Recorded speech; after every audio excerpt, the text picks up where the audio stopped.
తాత వైర్ కొరికేశాడు రోయ్. Hello everyone, welcome back to Ajith movie మోటీస్ YouTube channel the Raja Saab. ఈ మూవీ గురించి మొత్తం డిస్కస్ చేయబోతున్నాం కాబట్టి స్పాయిలర్ అలర్ట్ ముందుగానే చెప్పేస్తున్నా. మళ్ళీ ఏంటి బ్రో మొత్తం స్పాయిల్ చేసామని అనుకోండి. మూవీ చూసిన తర్వాత వచ్చి ఈ వీడియోని చూడండి, మీకు కథ ఇంకా క్లియర్గా అర్థమవుతుంది. ఇంకా ఏం మాత్రం లేట్ చేయకుండా నేనైతే మూవీలోకి వెళ్ళిపోతాను. అంతకంటే ముందు మీకు ఏం చేయాలో తెలుసు కదండి, చిన్న లైక్ అండ్ స్మైల్తో వీడియోని స్టార్ట్ చేసేయండి.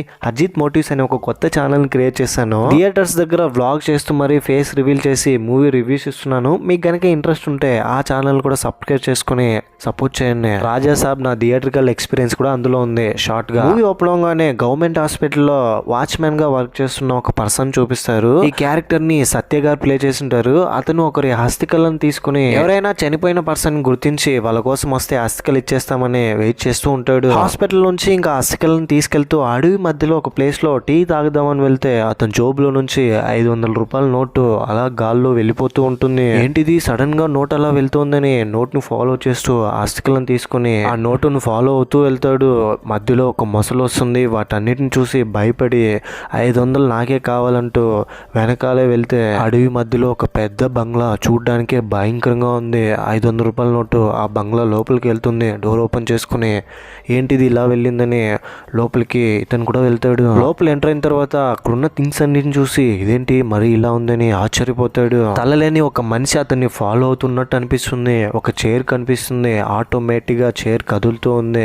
అందులో ఎవరో కూర్చొని మాట్లాడుతున్నట్టు అతనికి అనిపిస్తుంది. భయపడిపోతాడు. నా దగ్గర డబ్బులు తీసుకున్నావు కదరా, నా డబ్బులు నాకే ఇచ్చేయి అని ఆ చైర్ లో నుంచి ఒక గొంతు రావడంతో మీ డబ్బులు పెట్టేశానని భయపడతాడు. అప్పటి నుంచి అతను బంగ్లాలోనే ఉండిపోతాడు. కట్ చేస్తే రోడ్డు మీద ఒక అమ్మాయిని ఏడిపిస్తూ ఉంటే రాజు అనే ఒక పర్సన్ వాళ్ళందరితో ఆ అమ్మాయిలతో ఇలాగనే మాట్లాడేదని అతనితో ఫైట్ చేస్తాడు. ఇప్పుడే రాజా సాబ్ టైటిల్ సాంగ్ వస్తుంది.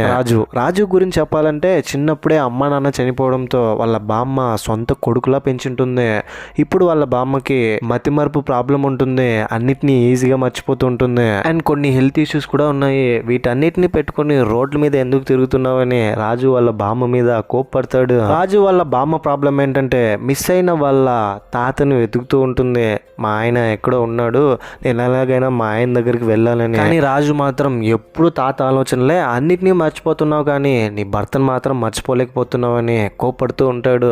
ఎలాగైనా తాత దొరుకుతాడులే అని. అనిత అనే ఒక అమ్మాయి ఉంటుంది. ఆ అమ్మాయి దగ్గర రాజు అప్పు తీసుకుంటూ ఉంటాడు. ఇప్పుడు రాజు వాళ్ళ ఇంటి దగ్గరికి తెలిసిన ఒక అతను వచ్చి నాకు ఎంగేజ్మెంట్ అయిపోయింది, ఫోటో చూడండి అని చూపిస్తూ ఉంటే ఆ ఫోటోలో ఒక ముసలాయన కనిపిస్తాడు. ఆ ముసలాయన రాజు వాళ్ళ తాతలాగా ఉన్నాడని అతను గుర్తించి బామ్మ దగ్గరికి వెళ్ళి చూపిస్తే ఆయన చెప్తుంది, అమ్మయ్య మొత్తానికి దొరికాడు. వెంటనే పోలీస్ స్టేషన్లో నాకు తెలిసిన కానిస్టేబుల్ ఉన్నాడు, అతనికి చెప్పి ఆయనతో మాట్లాడి ఎలాగైనా తాతను పట్టుకుంటా, నువ్వేం కంగారు పడకని చెప్తాడు. ఆ తర్వాత కానిస్టేబుల్ ఫోన్ చేస్తే 3 లక్షలు డబ్బులు అడుగుతాడు. ఇది చాలా రోజుల క్రిందటి మిస్సింగ్ కేసు కాబట్టి కనీసం 3 to 5 lakhs అని ఇవ్వాల్సిందని చెప్తాడు. ఏంటి 5 lakhs అని రాజుకి ఇంకా వేరే ఆప్షన్ లేక అనిత దగ్గరే తీసుకుంటాడు. దాంతో రాజు డబ్బులు రెడీ చేసుకుని హైదరాబాద్కి వెళ్తాడు. వాళ్ళ బామ్మకి మాటిచ్చి ఎలాగైనా తాతయ్యని కనిపెట్టే ఇక్కడికి వస్తానని. హైదరాబాద్కి వెళ్ళిన తర్వాత అతనికి తెలిసిన ఒక పర్సన్ అక్కడ కనిపించడంతో ఆటో డ్రైవర్ గా పోలీస్ స్టేషన్ దగ్గర తీసుకెళ్ళమంటాడు. ఆటోలో వెళ్తూ ఉంటే చర్చ్ బయట హీరోయిన్ బెర్సీని చూస్తాడు. తనని చూడంగానే లవ్ ఎట్ ఫస్ట్ సైట్ ప్రేమలో పడిపోతాడు. ఇంత అందంగా ఉందేంటని రాజు వెంటనే ఆటో ఆపి చర్చ్ లోపలికి వెళ్తాడు. లోపలికి వెళ్ళిన తర్వాత ఒక పాప కనిపించడంతో కొత్తగా వచ్చావా, సరిగ్గా దండం కూడా పెట్టుకోలేకపోతున్నావు, ఇదిగో చూడు ఇలా పెట్టాలని నేర్పిస్తుంది.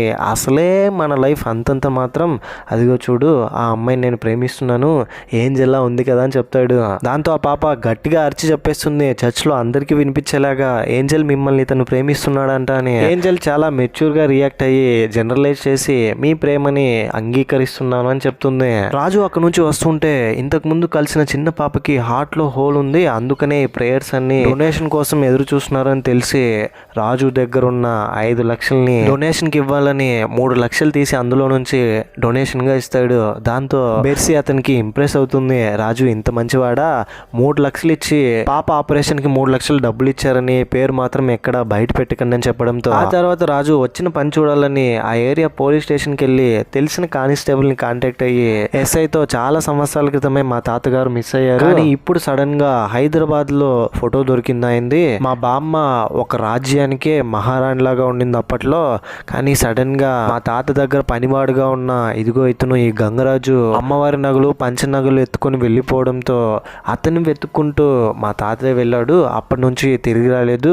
మా తాతను తలుచుకుంటూ మా బామ్మ రోజు రోజుకి హెల్త్ పాడు చేసుకుంటుంది, ఎలాగైనా కనిపెట్టిందని చెప్తాడు. ఇంకోవైపు బెర్సీ రాజు గురించి ఆలోచిస్తూ ఉంటుంది. నేను నన్గా వెళ్ళబోతున్నాను, ఇంకొన్ని రోజుల్లో నేను ఒక అనాథని, నాకెవరూ లేదు, ఇంతకు ముందు రోజు వచ్చిన వ్యక్తి నా కోసం మళ్ళీ వస్తాడనంటే తన ఫ్రెండ్ చూద్దాం రేపు మళ్ళీ గనక వస్తే అతను నిన్ను ప్రేమిస్తున్నాడు, లేదంటే లేదు, నువ్వు పూర్తిగా నన్నుగా మారిపోతున్నావు అని చెప్తుంది. ఆ తర్వాత నెక్స్ట్ డే రాజు స్టైల్ గా రెడీ అయ్యి బెర్సీ కోసం వస్తాడు పూల బుక్కే పట్టుకొని. చర్చి లోపలికి వచ్చిన తర్వాత బెర్సీ రాజుతో చెప్పండి చేసిన పాపం ఏమిటి అని అంటే, పాపం ఏంటండి, పద్ధతిగా ప్రేమిస్తుంటే నిన్న ఏంజల్ ని కలిశాను, ఏంజల్ డార్లింగ్ ని ఈ రోజు కూడా కలవడానికి ఇక్కడికి వచ్చాను, తను కనిపిస్తే నా ప్రేమని చెప్పేద్దామని వెయిట్ చేస్తున్నానని చెప్తాడు. రాజుని చూసి బెర్సీ ఇంప్రెస్ అవుతుంది. ఇక్కడే సహనా సహనా సాంగ్ వస్తుంది. రాజు కానిస్టేబుల్ తో అయ్యో నా దగ్గర ఉన్న డబ్బులన్నీ డొనేషన్ కి ఇచ్చేసానే, ఇప్పుడు డబ్బులు ఏం చేయాలి తాతయ్యని వెతకడానికి అని డిస్కస్ చేస్తూ ఉంటే బెర్సీ అతనికి ఫోన్ చేసి మీ తాతయ్య మీద కేసు పెట్టాను, నాకు ఇచ్చిన 3 లక్షల్ని మీ తాతయ్య తీసుకెళ్లిపోయాడు,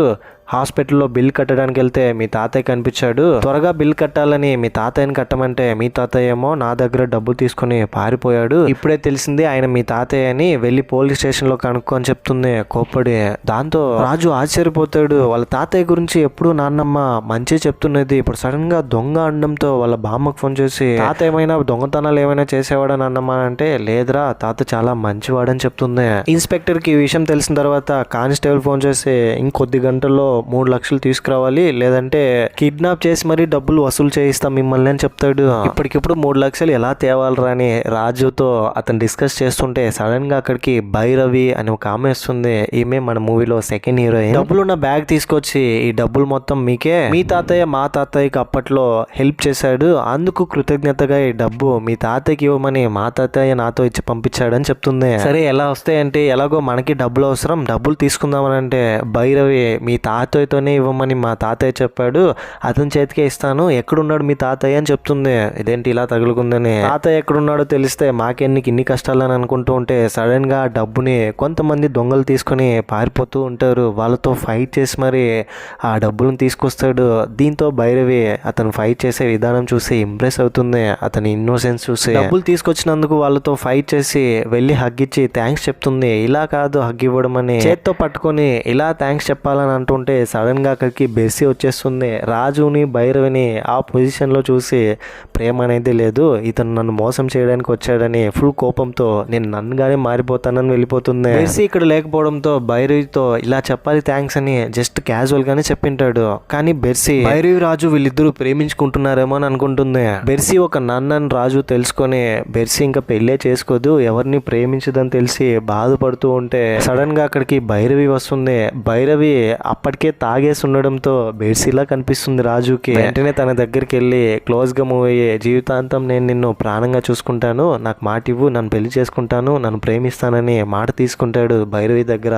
బెర్సీ అని అనుకుని తాగిన మత్తులో ఇక్కడే రివీల్ అయ్యే ట్విస్ట్ ఏంటంటే గంగరాజు వాళ్ళ మనవరాలే భైరవి. రాజు వాళ్ళ తాతయ్య పేరు కనకరాజు. కనకరాజు దగ్గర పనివాడుగా ఇతను ఉంటాడు గంగరాజు. ఇప్పుడు గంగరాజు వాళ్ళ మనవరాల్ని పంపించుంటాడు. రాజుతో మాట్లాడి రాజు వాళ్ళ తాతయ్యని కనిపెట్టాలని. సడన్ గా ఊర్లో నుంచి అనిత రాజుకు ఫోన్ చేసి నాన్నమ్మ కనిపించట్లేదు, సడన్ గా ఇంట్లో నుంచి ఎక్కడికో వెళ్ళిపోయింది, ఎక్కడికి వెళ్ళిందో కూడా తెలియట్లేదని చెప్తుంది. తాతయ్య కల్లో కనిపించి ఏదో చెప్పాడంట అని. నాన్నమ్మ రోడ్డు మీద బస్ కోసం వెయిట్ చేస్తుంటే బస్ స్టాండ్ లో కొంతమంది నాన్నమ్మ ఒంటి మీద ఉన్న నగలను చూసి దొంగిలించడానికి ట్రై చేస్తారు, ఆమెను కొడుతూ ఉంటారు. సరిగ్గా అప్పుడే అక్కడికి భైరవి వచ్చి వాళ్ళతో ఫైట్ చేస్తుంది. భైరవితో పాటు రాజు కూడా వచ్చింటాడు. నాన్నమ్మ ఎందుకు నాన్నమ్మ ఇక్కడికి వచ్చావు, సడన్ గా నేను ఎంత భయపడ్డానో తెలుసానంటే అది తాతయ్య కల్లో కనిపించాడురా, నేను అపాయంలో ఉన్నాను వచ్చి కాపాడని చెప్పాడు, అందుకే వచ్చానని చెప్తుంది.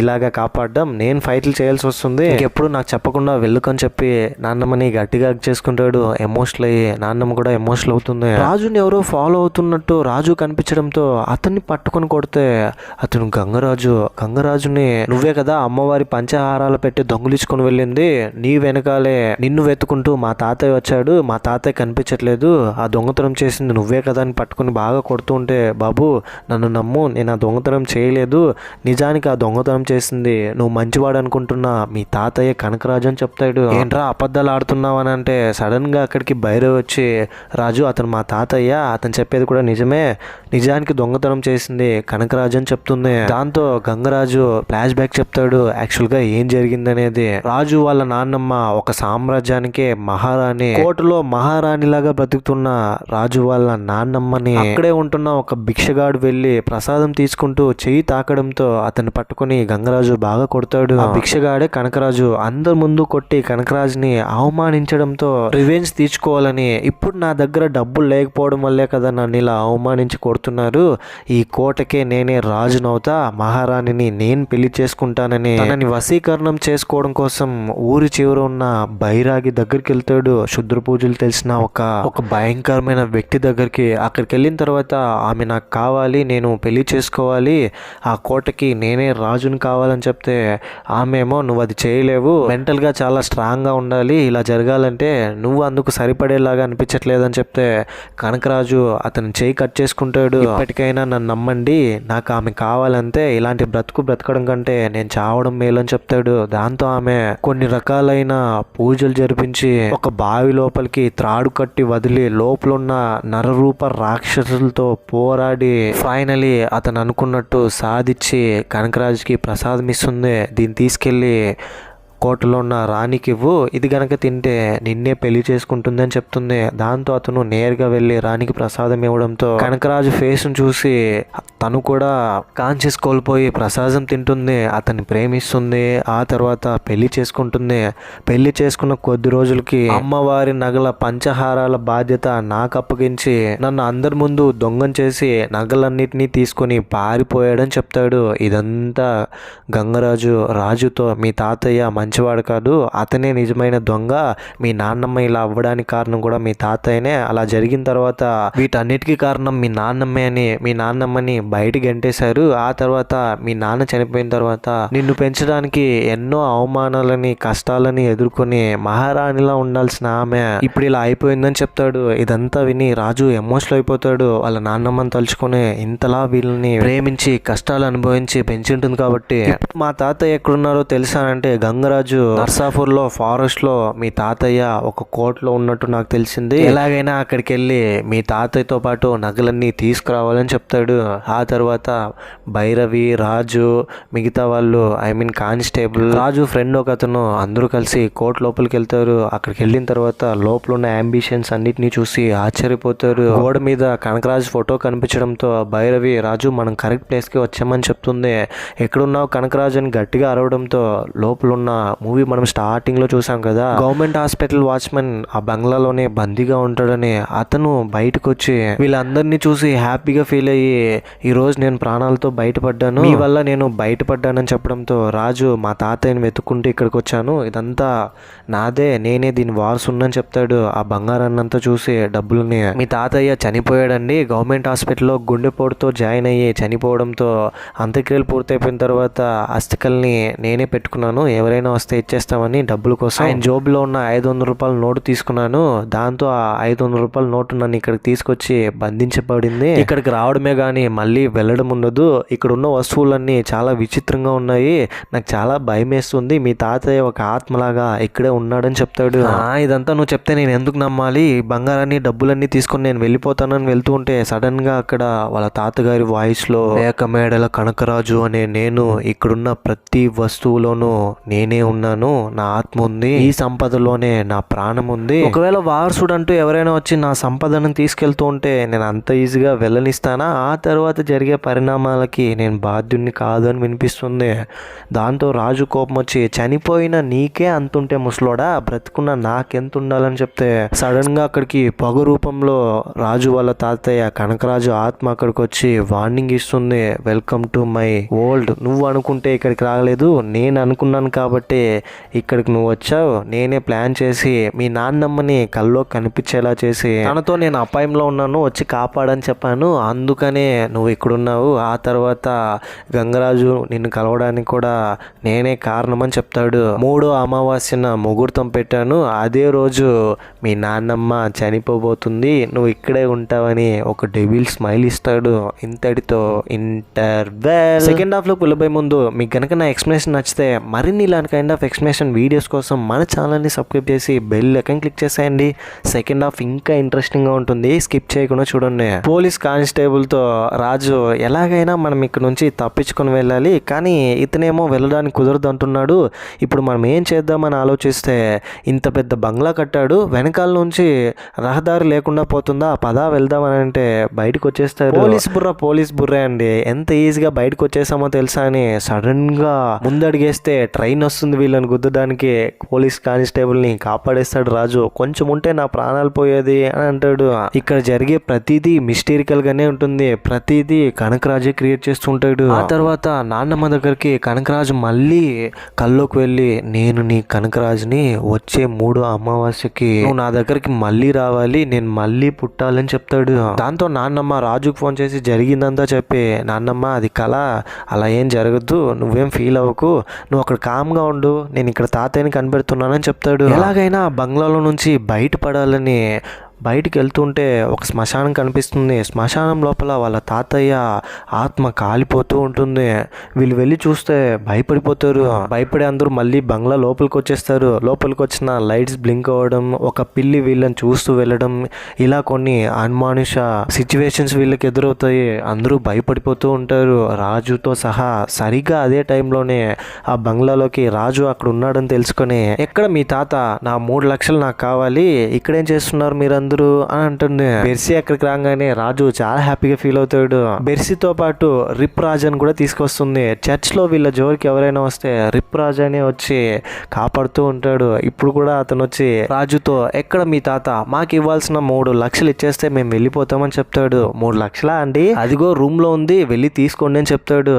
రిప్ రాజుని మాత్రం వెళ్ళమంటే తనతో పాటు బెర్సీ కూడా వెళ్తుంది. లోపలికి వెళ్ళిన తర్వాత వాళ్ళ తాతయ్య ఆత్మ వీళ్ళని భయపెడుతుంది. రిప్ రాజాని ఆల్మోస్ట్ చనిపోయే స్టేజ్ తీసుకెళ్లి టార్చర్ చూపిస్తుంది. దాంతో రిప్ రాజా ఫుల్ గా భయపడిపోతాడు. ఎలాగైనా బెర్సీకి తన లవ్ని చెప్పాలని, ఇంకా లేట్ చేస్తే లాభం లేదని వెళ్ళి బెర్సీ దగ్గర తన లవ్ని చెప్పేస్తాడు. రాజు ప్రపోజ్ చేసిన విధానం నచ్చి రాజుకి భైరవికి మధ్య ఏం లేదని తెలుసుకుని భైరవి కూడా రాజుని ఇష్టపడుతుంది. భైరవి బెర్సీ దగ్గర, నువ్వెందుకని ఇక్కడికి వచ్చావు, డబ్బుల కోసమా లేదా రాజు కోసమా, రాజు నువ్వు ప్రేమిస్తున్నావు కదా, నీకు విషయం చెప్పనా, రాజు నన్నే ప్రేమిస్తున్నాడని చెప్తుంది. కావాలంటే నువ్వే అడుగు తెలుసుకొని భైరవి బెర్సీతో చెప్తే అప్పటికే రాజు తాత చైర్లో కూర్చుంటాడు. తాత ప్రెజెన్స్ ను ఫీల్ అవుతాడు. వచ్చే అమావాస్య వరకే మీ ఆటలు, ఆ తర్వాత ఏం సాగదని భయంకరమైన వాయిస్ లో ఒక వాయిస్ ఓవర్ వినిపిస్తుంది బ్యాక్గ్రౌండ్ లో. బెర్సీ కూడా అర్థమవుతుంది ఇక్కడ జరిగే సిచ్యువేషన్స్ అంతా. నాకు తెలిసిన ఒక డాక్టర్ ఉన్నారు, పద్మభూషణ్ అనే ఒక ఆయన, జనాలకి దెయ్యం పడితే అవి సైకలాజికల్ ప్రాబ్లమ్స్ అని వాటిని నయం చేస్తుంటాడు. అతను గనక చెప్తే ఇక్కడికి వచ్చి మన ప్రాబ్లమ్ ని సాల్వ్ చేస్తాడని చెప్తుంది. దాంతో వెంటనే పిలుస్తారు అక్కడికి పద్మభూషణ్ ని. డాక్టర్ పద్మభూషణ్ అక్కడికి వచ్చిన తర్వాత అక్కడున్న థింగ్స్ అన్నిటిని అబ్జర్వ్ చేసి, ఇక్కడ ఏదో ఒక నెగిటివ్ ఎనర్జీ ఉందని, మీ తాతయ్య మామూలోడు కాదు, చాలా పక్కడ్బందీగా ప్లాన్ చేసి మరి ఇక్కడ వస్తువులన్నిటినీ తన ఆధీనంలోకి తీసుకొని ఉన్నాడు. ఇక్కడ నుంచి బయటికి వెళ్ళలేము, అంత ఈజీ కాదని అంటే, సార్ మరి ఎలా సార్, ఎలాగైనా మనం వెళ్ళాలి కదా అంటే, ఒకే ఒక దారి ఉంది, అదేంటంటే సెల్ఫ్ హిప్నటైజ్ చేసుకోవాలి, వేరే వరల్డ్ సృష్టించుకొని ఆ వరల్డ్ లో మనం ఉండి అతనితో ఫైట్ చేయాలి, అదంత ఈజీ కాదు, లెట్స్ ట్రై, ఒకసారి ట్రై చేస్తూలే అని రాజుని వేరే వరల్డ్ లోకి తీసుకెళ్తాడు హిప్నటైజ్ చేసి. రాజు ఎలాగోలాగా వేరే వరల్డ్ లోకి వెళ్ళి వాళ్ళ తాతతో ఫైట్ చేస్తామని చూస్తాడు. కానీ వాళ్ళ తాత భయంకరంగా ఒక 3 మందిని గొంతు కోస్తూ ఉంటాడు. చాలా క్రూరంగా. ఇదంతా చూసి భయపడి మళ్ళీ బయటకు వచ్చేస్తాడు వేరే ఊళ్ళో నుంచి. 3 తలలు కోసి బావిలో వేలాడదీశాడు సార్. బావి లోపల కావాలంటే వెళ్ళి చూస్తామని బంగ్లాలో ఉన్న ఒక ప్లేస్కి వెళ్ళి చూస్తారు.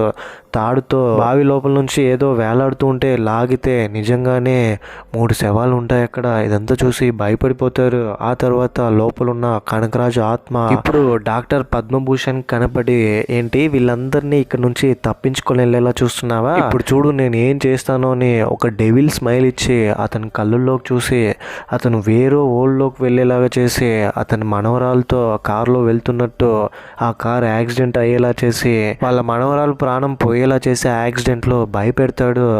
దాంతో పద్మభూషణ్ ఇంకా డీప్గా స్టడీ చేసి ఏ మాత్రం భయపడకుండా, చూడరాజు దీనికి ఒకే ఒక సొల్యూషన్ ఉంది. ఒక మనిషి ఇంటెలిజెన్స్ మ్యాక్సిమం యూజ్ చేస్తే తప్ప దీనిలో నుంచి బయటపడలే. ఈ విశ్వంలో ఉన్న ఈవిల్ ఎనర్జీని మనిషి అధిగమించాలంటే సహస్ర చక్రం మనలో యాక్టివేట్ అవ్వాలి. మన ఇంటెలిజెన్స్ యూజ్ చేసి మాత్రమే దీన్ని యాక్టివేట్ చేయగలం సహస్ర చక్రాన్ని అని చెప్తాడు. సరిగ్గా అప్పుడే దీనికి సొల్యూషన్ చదువుతుంటే బుక్ కాలిపోతుంది. ఎమోషన్స్, ప్రేమ, కోపం, దుఃఖం వీటన్నిటిని అధిగమించి మన మనసుని మన కంట్రోల్లోకి తీసుకుని మెదడులో ఆలోచనలన్నీ మనలో ఏకం చేసి ఈ సహస్ర చక్రాన్ని ఎప్పుడైతే యాక్టివేట్ చేస్తామో అప్పుడే దీన్ని అంతం చేయొచ్చు అని చెప్తాడు. లోపల ఉన్న కనకరాజు ఆత్మ డాక్టర్ పద్మభూషణ్ని చంపేస్తుంది. నెక్స్ట్ డే మార్నింగ్ బెర్సీ రాజు దగ్గర, ఏంటో రాజు నువ్వు నా పక్కన ఉన్నావని ఆనందపడాలో లేదా ఇక్కడే ఉండిపోతామని బాధపడాలో నాకేం అర్థం కావట్లేదు. ఇక్కడ నుంచి ఎలా బయటికి వెళ్ళాలో మనకున్న ఒకే ఒక ఆప్షన్. డాక్టర్ పద్మభూషణ్ గారికి కూడా అలా జరిగిపోయిందని బాధపడుతూ ఉంటే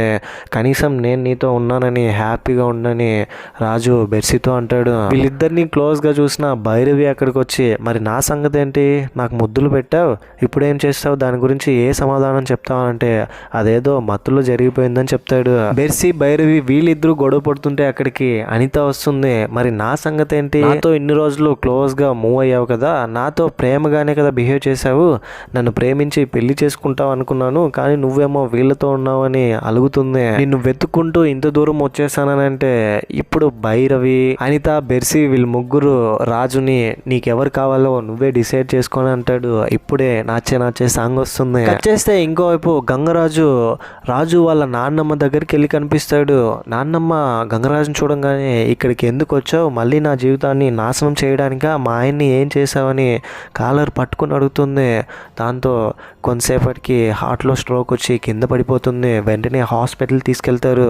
నేనేం చేయలేదు, మొత్తం మీ ఆయనే చేశాడు, దొంగతనం చేసింది నేను కాదని చెప్తూ ఉంటేనే సడన్గా ఇలా జరిగిపోవడంతో హాస్పిటల్కి వస్తుంది. స్ప్రూ కోల్పోయి ఉంటుంది, కళ్ళు కూడా తెరవదు. ఇదంతా గంగరాజు రాజుకు ఫోన్ చేసి చెప్తాడు ఇది పరిస్థితి అని. నాన్నమ్మ ఎమర్జెన్సీ వార్డులో జాయిన్ అవ్వడంతో ఇంకా ఏం చేయాలో తెలియక వేరే ఆప్షన్ లేక రాజు ధైర్యం తెచ్చుకొని కార్ తీసుకొని స్టార్ట్ చేసి స్పీడ్గా గేట్ని బద్దలు కొట్టుకుంటూ మరి హాస్పిటల్కి వస్తాడు. హాస్పిటల్కి వచ్చి గంగరాజుని ఏమైంది బామ్మకి, ఇప్పుడు బాగానే ఉందా అని అడుగుతుంటే కూడా వాళ్ళు ఏం రెస్పాండ్ అవ్వరు. రాజు వాళ్ళకి కనిపించడు. ఆ తర్వాత ఇక్కడ బంగ్లాలో ఉంటాడు. ఇప్పుడు కనకరాజు ఆత్మ రాజు దగ్గరికి వచ్చి, ఇక్కడే ఉన్నావు, అక్కడున్నది కేవలం నీ భ్రమ మాత్రమే, నిన్ను హిప్నటైజ్ చేశాను, నిన్ను నీ నాన్నమ్మని విడిగొట్టింది ఈ అమావాస్య కోసమే, ఎందుకంటే ఈరోజు మీ నాన్నమ్మ చనిపోబోతుంది, నేను ఒకరోజు నాకు ఇవన్నీ నేర్పించిన బైరాగిని నేను ఎలాగైనా మళ్ళీ బ్రతకాలి, ఈ సంపద మొత్తం నాకే కావాలని చెప్పడంతో బైరాగి నిన్ను పెళ్లి చేసుకున్న నీ అర్ధాంగి గనక అమావాస్యలో చనిపోతే ఆమెకి కొన్ని పూజలు చేయాలి, మళ్ళీ చంటి పిల్లాడిలా పుట్టి నీ సంపదని నువ్వు గుర్తిస్తావు, మళ్ళీ దీన్ని అనుభవిస్తావని బైరాగి చెప్తుంది. దాంతో కనకరాజు ఇలా ప్లాన్ చేస్తుంటాడు. 3 అమావాస్యలు నాన్నమ్మ ఫోటో పెట్టి పూజలు చేస్తూ 3వ అమావాస్య రోజున దుష్టశక్తి ఆమెను చంపేలాగా చేస్తాడు. హాస్పిటల్లో నాన్నమ్మకి రాజుకి మధ్య దూరాన్ని పెంచుంటాడు.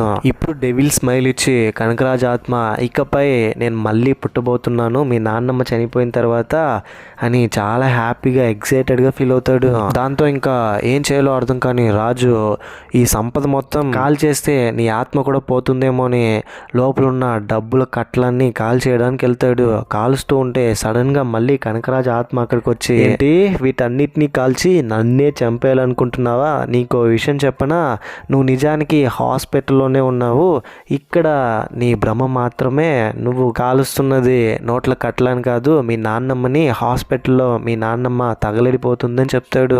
సడన్గా కాన్షియస్లోకి వస్తే రాజు హాస్పిటల్లో వాళ్ళ నాన్నమ్మని కాల్ చేస్తూ ఉంటాడు. ఏంటి ఇలా జరిగిపోయిందని మంటలన్నీ ఆర్పుతూ ఉంటే నర్స్ రాజుని చూసి బయట అరుస్తూ ఉంటుంది. నర్స్కి నేను కనిపిస్తున్నానా అంటే నేను నిజం, అక్కడున్నది నా భ్రమ అనుకుని ఎలాగైనా నాన్నమ్మని కాపాడుకోవాలని చాలా ప్రయత్నిస్తాడు. లోపల ఉన్న కనకరాజు ఆత్మ బంగ్లా లోపలనే ఉండి రాజును కన్ఫ్యూజ్ చేసి కొంతసేపు అక్కడుంచి కొంతసేపు బంగ్లా లోపల తన కాన్షియస్ ఉంచుతాడు. ఎలాగైనా నాన్నమ్మని కాపాడుకోవాలని రాజు బంగ్లా లోపలే ఉండి ఇంకో వరల్డ్ క్రియేట్ చేసుకుని ఇక్కడ ఇతనితో పోరాడతాడు. కనకరాజు ఆత్మ ఒక మొసలిని పంపిస్తుంది. అయినా కూడా మొసలితో పోరాడి రాజు ఆ మొసలిని చంపేస్తాడు. ఒక 5 మంది భటుల్లాగా వస్తారు అక్కడికి. వాళ్ళతో ఫైట్ చేసి కత్తితో పొడిస్తే రాజు లోపల గాయమవుతుంది. వాళ్ళని గనక చంపేస్తే రాజు కూడా చనిపోతాడు. కనకరాజు అలా క్రియేట్ చేస్తుంటాడు. వాళ్ళేమో రాజు మీద అటాక్ చేస్తున్నారు. భటులను కొడితే రాజుకు దెబ్బ తగులుతుంది. దీంతో రాజు చాలా తెలివిగా లోపల ఉన్న ఆ భటుల బొమ్మలను వెళ్ళి తగలబెట్టేస్తాడు. దాంతో ఆ భటులు కూడా చనిపోతారు. కనకరాజు ఆత్మ క్షీణిస్తూ వస్తుంది. కనకరాజు దాంతో ఏకంగా బైరాగినే పిలుస్తాడు. ఎలాగైనా నన్ను వచ్చి కాపాడు, వీడు నన్ను చంపేలా ఉన్నాడని. దాంతో బైరాగి ఒక మాన్స్టర్ లాగా క్రియేట్ అయ్యి ఒక చేతిలోనే రాజుని తీసుకుని రాజుని నలిపేయబోతూ ఉంటే రాజు చాలా తెలివిగా అతని ఇంటెలిజెంట్ యూజ్ చేసి సహస్ర చక్రాన్ని యాక్టివేట్ చేస్తాడు. అతని మనసుని అతని మెదడుని ఆధీనంలోకి తెచ్చుకొని కళ్ళు మూసుకొని ఇంకో వాళ్ళు వాళ్ళ నాన్నమ్మ నమ్మిన దైవం కూడా దీనికి సపోర్ట్ చేస్తుంది. ఫైనలీ ఆ బైరాగిని అంతం చేస్తాడు. ఆ తర్వాత వాళ్ళ తాతయ్య ఆత్మ కూడా అంతమైపోతుంది. వాళ్ళ నాన్నమ్మ బ్రతుకుతుంది. వాళ్ళ నాన్నమ్మతో బెర్సి రాజు వీళ్ళందరూ హ్యాపీగా గడుపుతున్నారు. అదే టైంలోనే భైరవి అనిత వీళ్ళిద్దరూ అక్కడికి వచ్చేస్తారు. వీళ్ళని చూసి భయపడి రాజు దూరంగా వెళ్తే ఒక సర్కస్ లో ఒక ప్లేస్ లో అతను లాగానే ఒక వ్యక్తి కనిపిస్తాడు. ఆ వ్యక్తి రాజు లాగానే ఉంటాడు. జోకర్ గెటప్ లో ఉంటాడు. ఒక డెవిల్ స్మైల్ ఇస్తాడు రాజుని చూసి. రాజా సాబ్ సర్కస్ 1935 అనే టైటిల్ కార్డ్ తో పార్ట్ 2 లీడ్ ఇచ్చి ఇంతటితో ఈ మూవీని ఎంజాయ్ చేస్తారు. ఈ మూవీ మొత్తం చూసిన తర్వాత మూవీపై మీ ఒపీనియన్ ఏంటి, నా ఎక్స్ప్రెషన్ మీకు ఎలా అనిపించింది అనే దాన్ని ఏదో ఒకటి కింద కమెంట్ బాక్స్లో తప్పకుండా నాతో షేర్ చేసుకోండి. ఈ మూవీ వినడం కంటే మేబీ చూస్తేనే బాగా నచ్చుతుందేమో. ఇంకా థియేటర్స్లో అవైలబుల్గా ఉంది, వెళ్ళి చూసేసాను. ఇలాంటి కైండ్ ఆఫ్ మరిన్ని మూవీస్ అండ్ ఎక్స్ప్లెనేషన్ వీడియోస్ కోసం మన ఛానల్ని సబ్స్క్రైబ్ చేసి బెల్ ఐకాన్ క్లిక్ చేసేయండి. ఇంకో ఇలాంటి ఇంట్రెస్టింగ్ మూవీ ఎక్స్ప్లెనేషన్ వీడియోతో మీ ముందుంటాను. అంతవరకు సేఫ్గా ఉండండి, నవ్వుతూ ఉండండి, నవ్విస్తూ ఉండండి. Thank you. జై హింద్.